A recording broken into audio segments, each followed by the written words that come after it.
Diretamente da Expert, estamos aqui. Aonde a gente está, Exeter? No stand dos homens Com que essas conhecem feras, muito com essas de feras. mercado. Postei um stories agora com eles na foto, me senti muito feliz. Dá pra vender. Dá pra vender isso aí, vender. dá pra mandar enquadrar, fazer uma NFT disso aí. NFT, é isso. Bom, pra você que não conhece, nunca os viu no Stock Pickers, temos aqui Carlos Vols, da Catalo, também Bruno Cordeiro, dois amigos nossos, mais que gestores renomados aí do mercado. A gente vai fazer um bate-papo rápido com eles pra pegar umas visões de mercado, né? Que a gente quer saber algumas coisas, não quer não? Pô, o que eu mais quero é tentar entender Exato. muitas coisas. Perfeito. Eu tô um pouco perdido. Você quer começar de onde? Lá de fora ou aqui de dentro? Começa lá de fora, né? Do jeito que a gente gosta. Beleza, vamos falar de Estados Unidos então, que eu pode acho ser. que é um negócio que é interessante da gente comentar, Claro. porque a gente teve essa semana aqui, né, a semana da Expert, tiveram alguns dados importantes, né, JOLTS, a gente teve alguns números que a galera começou a mudar um pouquinho a cabeça em relação àquela história do hard landing, soft landing, no landing, né? Nas participações dos dois no Stock Pickers a gente falou sobre esses temas também, né? Mas o mercado é muito dinâmico, os dados mudam, eles mudam de opinião, então a gente quer ouvir a opinião deles, né? Como é que tá a cabeça de vocês nesse momento para esse tema? Vamos viver uma recessão nos Estados Unidos? Se sim, qual a profundidade? Então, sabe que me preparei pra caramba pra falar sobre isso, né? Porque é um negócio muito difícil, né? Tá muito difícil de explicar. Então, assim, não é só você falar, né? É você falar de um jeito que as pessoas podem entender. E a maneira com que eu consegui para resumir esse assunto é que tem duas conversas importantes aí que eu acho que se você não separar, você se confunde. Tá. A primeira delas é se precisa de uma recessão. E a segunda delas é se vai ter uma recessão. Tá? Essa que eu acho que é... A cabeça vem mudando bastante até sobre se precisa de uma recessão. A gente era muito convicto que precisava de uma recessão e o Fed ia acabar gerando uma por bem ou por mal. Que era a cabeça que a gente tinha até agora. A gente continua achando que esse é o mais provável, assim, fazendo um grande resumo, porque na parte de mão de obra você continua ainda com um crescimento de salários grande, acima do que seria, digamos assim, o custo da empresa. O custo do produto continua subindo, né? Então você tem uma pressão de custo, principalmente para aquilo que é intensivo mão de obra. Você não tem um relaxamento, na minha opinião, né? Essa é a minha opinião, não necessariamente a do Bruno. Você não tem um relaxamento do mercado de trabalho que dê clareza pra gente, mas enfim, mas essa é uma parte que tem mudado mais, e o Fed mesmo, ele está um pouco mais relaxado sobre isso, talvez querendo fazer uma aposta de que você consegue fazer, como você falou, esse soft landing, né? A segunda questão que é mais importante é se o que a gente já fez até agora não vai gerar a desaceleração de qualquer jeito, porque a gente subiu, né? Os bancos centrais, eu não fiz nada. Os bancos centrais subiram os juros no mundo inteiro.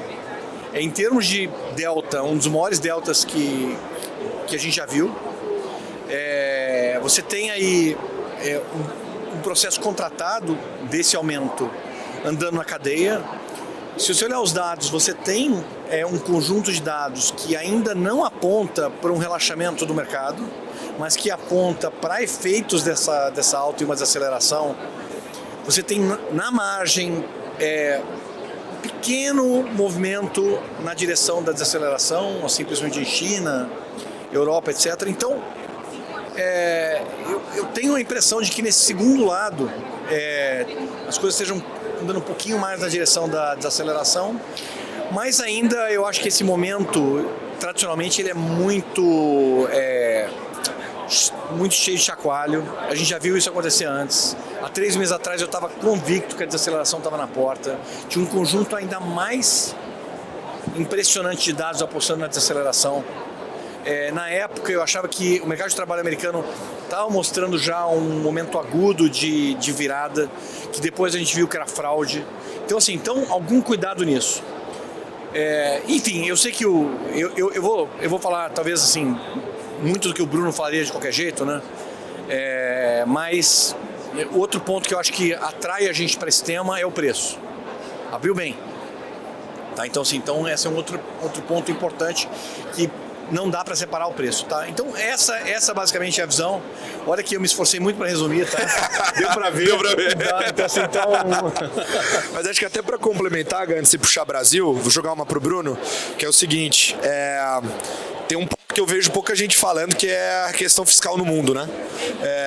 E dá a impressão que o mundo tá tropicalizando, né, Henrique? Tá brincando de emergente, né? Somos todos emergentes. Eu queria saber se essa questão fiscal para vocês é um risco latente, algo que preocupa no mundo, e como isso se traduz, por exemplo, para juros, se o juro neutro no mundo subiu ou não. Essa é mais difícil que a tua, eu acho. Eu acho que assim, tem casos e casos. É óbvio que tem uma discussão bem forte sobre isso no Brasil, por exemplo, né, que é um país emergente, tem um endividamento alto, tem uma discussão forte sobre fiscal, né? Alguns países, tipo assim, quando você olha a zona do euro, o fiscal tem uma cara muito boa, é um destaque do lado positivo. Quando você olha países como os Estados Unidos e o UK, você olha e fala, caramba, se tiver uma discussão vai vir daí. Minha opinião pessoal, eu acho que essa discussão ela está muito cedo falar disso agora. O crescimento está forte ainda, eu acho que não vai ter nada. Obviamente que teve alguma coisa ali no começo de agosto, um zum, mas eu acho que é tudo muito cedo. Eu acho que ano que vem essa discussão ela vai acontecer quando as economias quando a desaceleração estiver mais nítida. O fiscal americano ajustado ao ciclo, o buraco é muito grande, o déficit fiscal cara de 9% do PIB ajustado ao ponto do ciclo, é um negócio muito alto, conta corrente muito furado. Não sei te dizer como é que o juro neutro vai se comportar, mas eu acho que vai ter uma discussão séria sobre esse assunto. Tem muito pouco, na minha opinião, vontade de endereçar esse problema. Assim, a crise de 2008 e 2009 tinha um certo preconceito de usar menos o fiscal. Eles usaram muito o fiscal, mas foi menos. O monetário carregou uma parte grande. Agora, depois do Covid, ficou meio óbvio que usar o fiscal é fácil. Todo mundo usou e parece que é uma mágica esse troço. Eu acho que quando desacelerar, vai ter pouca propensão de fazer um ajuste fiscal em breve. E a discussão vai estar lá. Eu me preocupo, mas eu acho que é uma oportunidade de investimento. Assim, a gente tem algumas operações que deveriam se dar bem se isso acontecesse. Agora, Lucas, eu não acho que seja across the board em todos os países, não. Assim, tem uns que estão em uma situação muito pior do que outros, tá? Por exemplo, a Europa está com uma situação muito tranquila. Os Estados Unidos tem uma cara muito mais feia. E o UK um pouquinho pior também. Brasil, a discussão aqui é perene no Brasil. Você pode até achar que ela não é tão boa, mas só a sociedade discutir já é um negócio muito bom, na minha opinião. Agora, claro que a gente está num ponto vulnerável. Tem diversos países que estão num ponto vulnerável. Mas eu não tenho nenhuma dúvida que a partir do ano que vem, eu estou muito convencido que vai ter desaceleração, que é o segundo ponto do caso. Estou muito convencido que esse negócio está acontecendo. E aí eu acho que essa discussão ela vai aumentar cada dia que passa. Até assim, falando que o Bruno comentou aí um pouquinho da questão de... A gente até a pergunta é trocada, né? Porque acho que o Bruno está mais animado com a desaceleração e eu estou mais preocupado com o fiscal. Então a pergunta foi até, assim, em termos de emoção, né? Assim, no final. Eu pedi esse mais detalhe, e foi eu que pedi para a gente olhar isso aí no detalhe na margem. Estou muito preocupado assim, com essa parte fiscal americana, porque na desaceleração esse número é muito impressionante que o Bruno falou, mas é verdade. Se olhar a média móvel de 3 meses, anualizada, está até mais do que 9, é mais perto de 10. O déficit fiscal americano ajustado ao ciclo. Então, por que é ajustado ao ciclo? Assim, acho que vale a pena explicar. A gente está com desemprego muito baixo e com uma arrecadação nos Estados Unidos muito, muito boa. Então, na hora que desacelerar, ou quando desacelerar, ou se desacelerar, dependendo da magnitude da desaceleração, você não só você piora essa arrecadação, como você vai para um ponto onde, se você ajustar para o ciclo, você melhora o número. Quando você está no final do ciclo, você ajustar para o ciclo, piora o número. Quando você tem uma recessão, na hora que você ajusta, você melhora o número. Então, supondo que você ficou parado, o número fiscal, considerando uma desaceleração, vai para menos 11, menos 12, são números realmente muito impressionantes.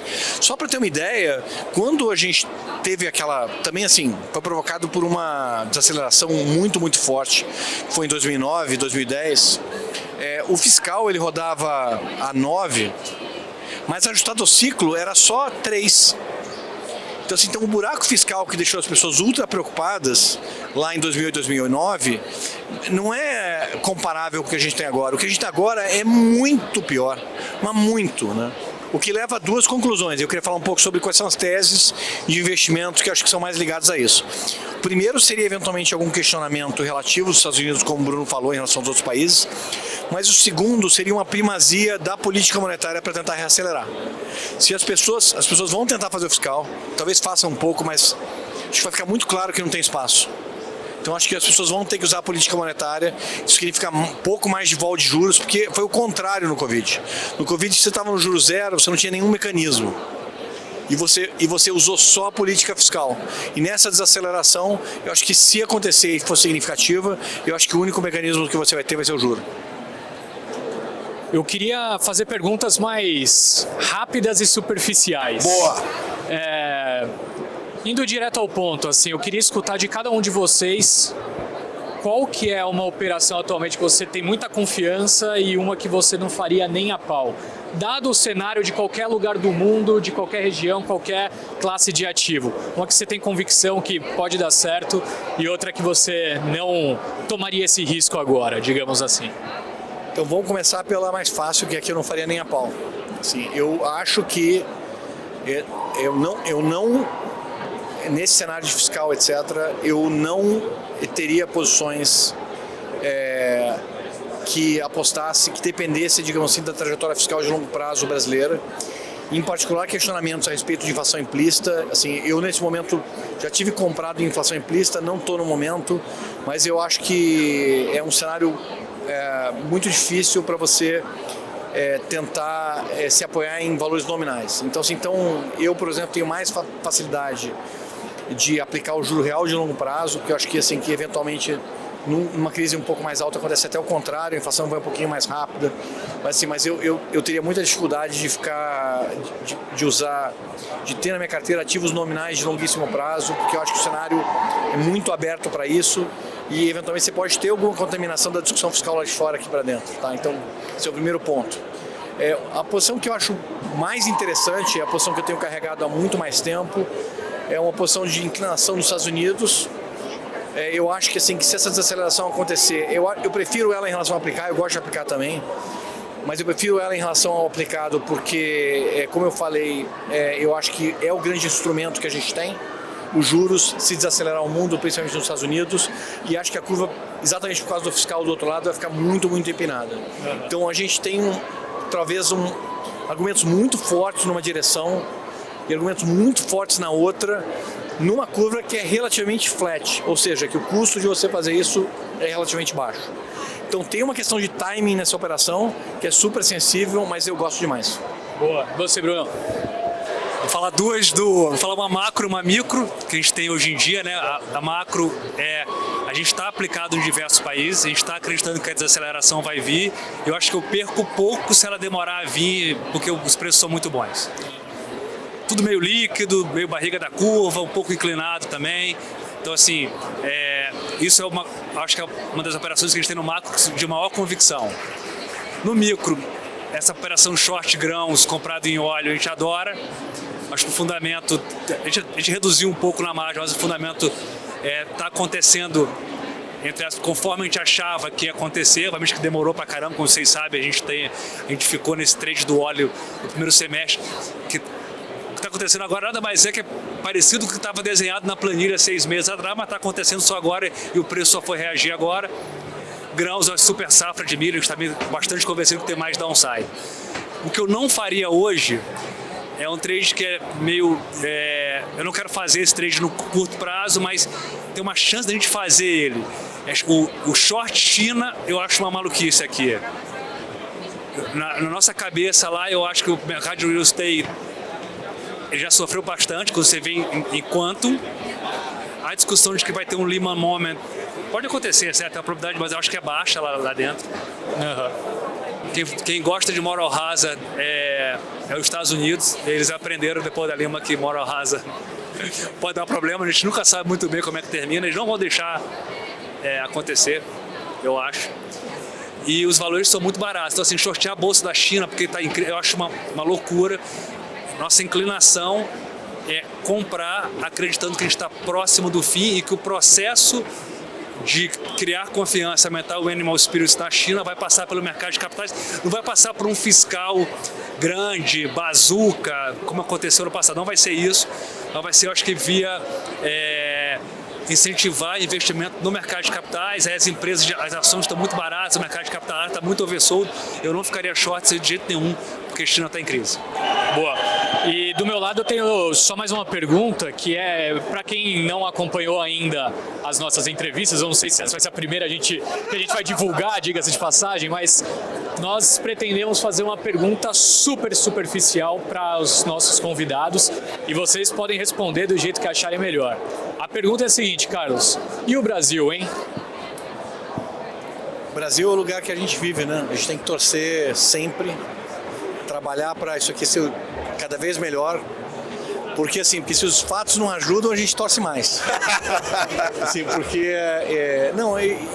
Eu tô super preocupado, porque eu acho que qualquer soluço, eu acho que a vontade política de reagir é negativa, eu acho que o governo tem um projeto de se manter, obviamente, no poder. Viu o que aconteceu quando saiu, acho que teve uma reação bem forte, o estômago para enfrentar crises com calma e racionalidade é zero. Então eu torço muito, mas no longo prazo eu torço para a gente ter um soft landing no mundo, porque se tiver um hard landing, eu acho que a gente vai tentar fazer políticas muito ruins. E aí, Brunão, e o Brasil, hein? Então, a gente, como empresário, a gente sempre quer ver o copo meio cheio, né? Como trader, a gente não pode fazer isso, como disse uma vez um amigo nosso comum, Léo Linhares. Então, do ponto de vista de posição, eu estou até bullish no curto prazo, ciclicamente está numa posição ótima, mas no longo prazo é isso, né? Está muito vulnerável. Mas a gente, como empresário, a gente obviamente que acredita no Brasil e continua investindo e continua se empenhando. Eu acho que a gente tem tudo para, se a gente quiser, o Brasil melhora. É aquele aluno nota 6 mas sempre passa de ano, né? Eu acho até que tem uma janela aí, no final. Eu achava mais difícil há 6 meses atrás, porque a gente teve um momento muito agradável, que é esse momento de queda da inflação generalizada, com o crescimento de PIB, isso é muito raro. E, em parte, isso está acontecendo no mundo. Então, abriu uma janela para o soft landing, mas no momento, infelizmente, eu ainda não estou acreditando nessa janela de soft landing. Se eu mudasse essa visão, talvez eu achasse que a gente tem essa janela. E aqui no Brasil, abriu um espaço para cortar juros, etc. Então isso que eu estou dizendo, essa é a parte da torcida. Vamos torcer para o mundo se segurar, que eu acho que que vai melhorar muito as coisas para a gente. Se a gente conseguir passar por isso, essa desaceleração, todas as minhas preocupações a respeito de pior e de fiscal nesse momento, elas pelo menos você adia. E eu acho que se a gente torce para o mundo ir um pouco melhor e para o soft landing no mundo ser bom, acho que o Brasil tem que torcer ao cubo, porque vai fazer muita diferença aqui. Só para passar rapidinho, como isso se traduz em posições no Brasil? Então, isso se traduz com posições muito leves, dado que, na minha parte, o Bruno já falou, que ele está taticamente comprado. Eu estou levemente aplicado na parte curtinha, porque na parte longa tem esse risco nominal que a gente está mencionando, que eu não gosto, então é bem curto mesmo, porque eu acho que 50 é o piso da queda. E eu estou vendo um fenômeno diferente na inflação, que inclusive está batendo no supercores. Tem essa janela positiva desse movimento ultra agradável que a gente está fazendo. Eu acho o Brasil barato. Então, apesar de essa combinação dessa janela com o Brasil muito barato, faz com que eu não tenha posições vendidas no momento. Apesar de ser preocupado com o médio prazo, como eu falei, certo? Então é isso, não tem nada muito excitante, eu acho, dado esse equilíbrio da minha parte. No nosso caso é isso que eu falei, né? Ciclicamente a posição é ótima, nossos números de inflação para frente são melhores do que o mercado, atividade um pouco mais fraca, então tá aplicado no curto faz sentido. A gente gosta de comprar as implícitas porque eu acho que é um prêmio, um seguro importante lá, mas tem um certo prêmio hoje em dia, a gente não tem, estamos comprados em bolsa e as contas externas nossas estão lindas, então a gente está até nesse estresse aí de curto prazo, a gente está comprando real quanto o dólar americano também. Então quando você olha, a gente tem um kit Brasil no caderno. Deu uma empolgada. Dito isso, eu tenho kit. Pô, bom, foi isso, Henrique. Queria agradecer vocês dois. Cara, além de grandes nomes do mercado, são pessoas, gente finíssimas, que a gente, pô, são inspirações pra gente. Total. Isso eu falo de boca aberta porque a gente se inspira muito neles. A Capital é disparado uma das casas que a gente mais admira. E é isso, galera. Essa foi a entrevista com a turma da Capital.